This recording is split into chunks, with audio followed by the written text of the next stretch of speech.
All those Kia and Hyundai car thefts we've been telling you about here for at least months now have gotten so out of hand that the car companies are installing software updates. Jennifer, you spoke with a woman who had her car stolen a little too late for her, it sounds like. Yes, yeah, exactly. This mom of four says that her Kia was stolen 2 weeks ago. She says one of the thieves was working on starting her car while the other was on the sidewalk dancing. Home surveillance video shows a person busting out the dance moves, but Kelly McDade says he's part of a ploy to steal her red Kia.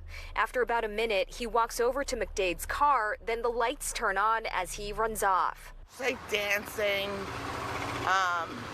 and then he apparently breaks the back of our car window, and then him and another kid come back 45 minutes later, and my vehicle's gone within 3 minutes of them gaining entry.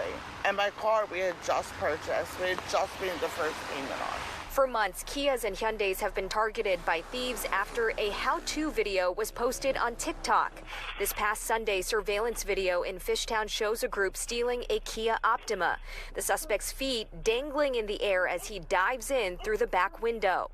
The National Highway Traffic Safety Administration says Kia and Hyundai now have theft deterrent software for millions of vehicles, which extend the length of the alarm sound and requires the key to be in the ignition switch to turn the vehicle on. But I just feel like it's a little too late. Kia and Hyundai have been working with law enforcement to provide thousands of steering wheel locks since November, including departments in our area like Jenkintown. Hyundai provided us with 48 locks. We've given out probably 10 already, and we've only had them, we only publicized it about a week ago. So you can see that citizens are really concerned about them losing their vehicle. Data from the Philadelphia Police Department says less than 50 days into the new year, more than 2,500 auto thefts have been reported. 25 years I've been doing this. We never had this many stolen cars in our area. 2 weeks later, McDade finally manages to get into a rental, and her Kia was found the morning after it was stolen, the back window punched out,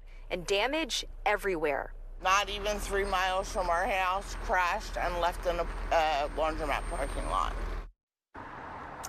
And get this, another victim whose Kia was stolen says his car is now at a local dealership, but it won't be repaired for another 2 to 3 months.